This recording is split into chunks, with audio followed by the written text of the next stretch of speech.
సైనసైటిస్తో బాధపడుతున్నప్పుడు ముక్కు రంధ్రాల్లో బిరడా పెట్టినట్లుగా ఉంటుంది. ముక్కు భాగం అంతా నొప్పిగా ఉంటుంది.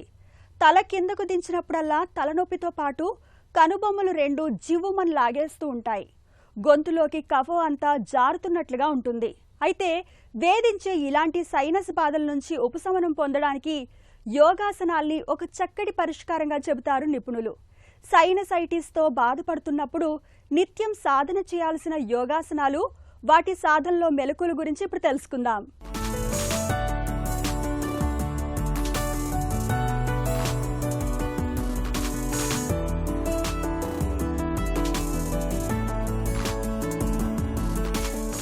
ఈనాటి కార్యక్రమంలో సైనసైటిస్ ప్రాబ్లమ్స్ ఉండేటటువంటి వాళ్ళు ఏ విధమైనటువంటి ఆసనాలు వేయాలి, ఎటువంటి ముద్ర చేయాలి అన్న దాని గురించి మనం తెలుసుకోబోతున్నాం. ఈ సైనసైటిస్ సమస్య ఉన్నటువంటి వాళ్ళు చాలా ఇబ్బందులు పడుతూ ఉంటారు.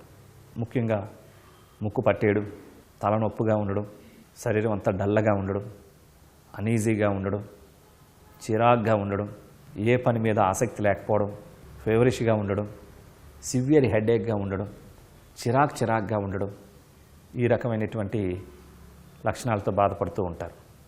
మరి ఇట్లాంటి వాటికి కొన్ని ప్రత్యేకమైనటువంటి ఆసనాలు, ప్రాణాయామాలు కనుక చేసినట్లయితే ఆ సైనస్లో పేరుకుపోయినటువంటి ఆ ఇన్ఫెక్షన్స్ నుంచి తొందరగా మనం రికవరీ అవ్వడానికి అవకాశం ఉంటుంది.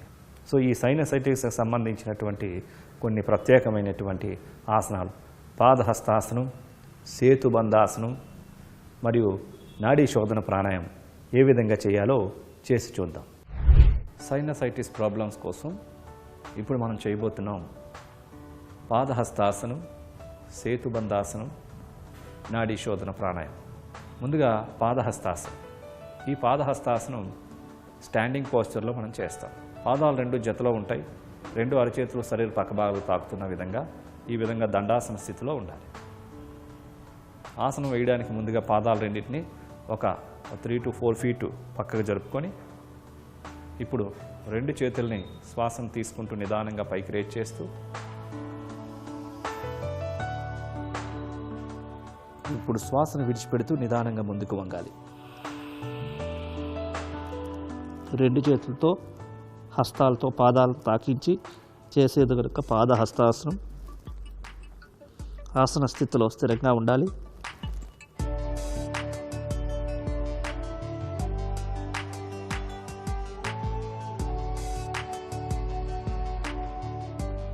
ఇప్పుడు పాదాల నుంచి హస్తాలను వేరు చేసి నిదానంగా హస్తాలని పైకి తీసుకొని యథాస్థానానికి రావాలి. శ్వాసను తీసుకుంటూ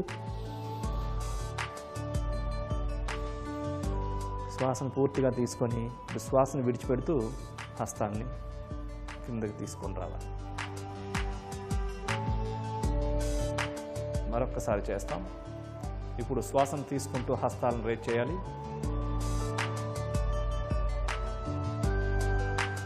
హస్తాలు పూర్తిగా పైకి వచ్చిన తర్వాత శ్వాసను విడిచిపెడుతూ ముందుకు వంగాలి.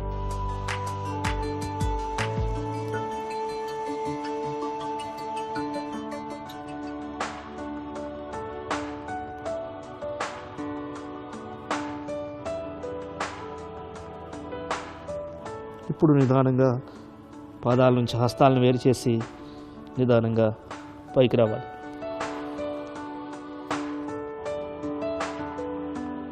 హస్తాలని క్రిందకి దించాలి. ఇప్పుడు సేతుబంధాసనం శవాసన భంగిమలో రావాలి. రెండు కాళ్ళని ఫోల్డ్ చేయాలి.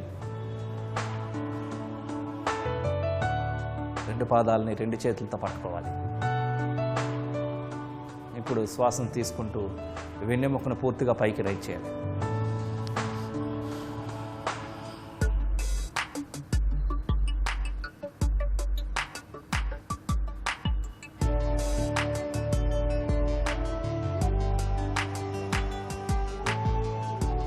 ఇప్పుడు యథాస్థానానికి కిందకి తీసుకొని రావాలి.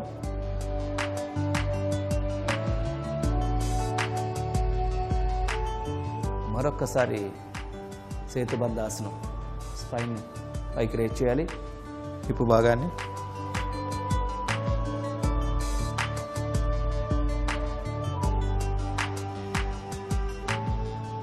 ఇప్పుడు మరలా యథాస్థానానికి రావాలి. కాలు రెండు స్ట్రైట్గా తెచ్చుకొని శవాసన భంగిమలో ఉండాలి. ఇప్పుడు శవాసన భంగిమ నుంచి బయటికి రావాలి సుఖాసనానికి.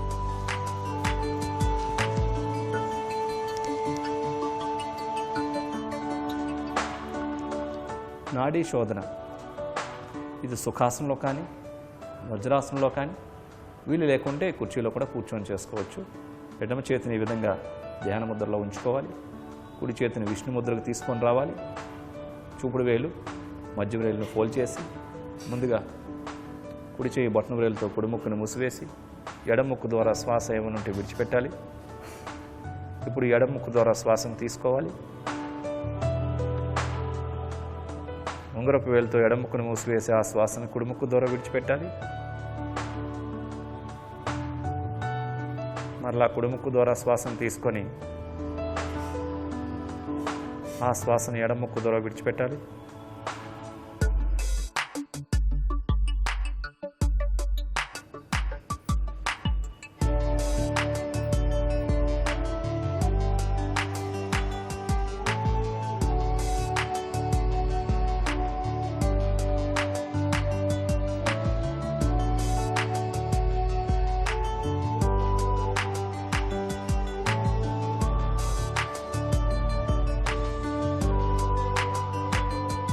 ఇప్పుడు ఎడమ ముక్కు ద్వారా శ్వాసను విడిచిపెట్టిన తర్వాత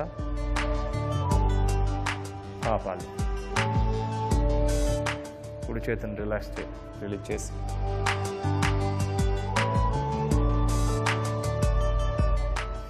ఆఫ్ చేయాలి. చూసారు కదండి, ఈ పాదహస్తాసనం చేయడం ద్వారా మరి ఆ ఫేస్లో ఆ సైనస్ భాగాల్లో పేరుకుపోయినటువంటి కొన్ని ఇన్ఫెక్షన్స్ని క్లియర్ చేయడం కోసం, ఈ రకమైనటువంటి ఇబ్బందుల నుంచి తొందరగా బయటికి రావడానికి ఈ ఆసనం బాగా ఉపయోగపడుతూ ఉంటుంది. మనం ఎప్పుడైతే నిల్చొని ముందుకు వంగి చేసేటటువంటి ఈ పాదహస్తాసనంలో మరి బ్లడ్ సర్క్యులేషన్ అంతా కూడా ఫ్లో కరెక్ట్గా జరిగి ఆ సైనస్లు ప్యూరిఫై అవ్వడానికి ఈ ఆసనం ఎంతగానో ఉపయోగపడుతూ ఉంటుంది. అదేవిధంగా సేతుబంధాసనం, ఈ సేతుబంధాసనంలోని కూడా మరి మైండ్లో ఏర్పడినటువంటి స్ట్రెస్ లెవెల్స్ కానీ తొలగించుకోవడానికి, మరి ఈ సైనస్ నుంచి తొందరగా బయటపడడానికి మరి ఈ యొక్క సేతుబంధాసనం కూడా ఎంతగా ఉపయోగపడుతూ ఉంటుంది. అదేవిధంగా మరి ఆ నాడీ శుద్ధి ప్రాణాయామం, ఆల్టర్నేటివ్ బ్రీతింగ్ ప్రాసెస్ అనేటటువంటిది ఈ యొక్క ఫేస్లో మరి సైనస్ సమస్యల నుంచి ఇన్ఫెక్షన్స్ని క్యూర్ చేయడానికి, నాడీ వ్యవస్థ శక్తివంతంగా తయారవడానికి ఇది బాగా ఉపయోగపడుతూ ఉంటుంది ఈ నాడీ శోధన. కాబట్టి ఈ పాదహస్తాసనాన్ని, సేతుబంధాసనాన్ని 5 లేక 6 సార్లు చక్కగా సాధన చేస్తూ ఈ నాడీ శుద్ధి ప్రాణాయామాన్ని కూడా చక్కగా 5 నుంచి 10 నిమిషాలు దీన్ని సాధన చేసినట్లయితే వాళ్ళు మంచి ఫలితాలు పొందడానికి అవకాశం ఉంటుంది. సైనసైటిస్తో బాధపడుతున్నప్పుడు నిత్యం సాధన చేయాల్సిన యోగాసనాలు, వాటి సాధనలో మెలకువల గురించి తెలుసుకున్నాం కదా.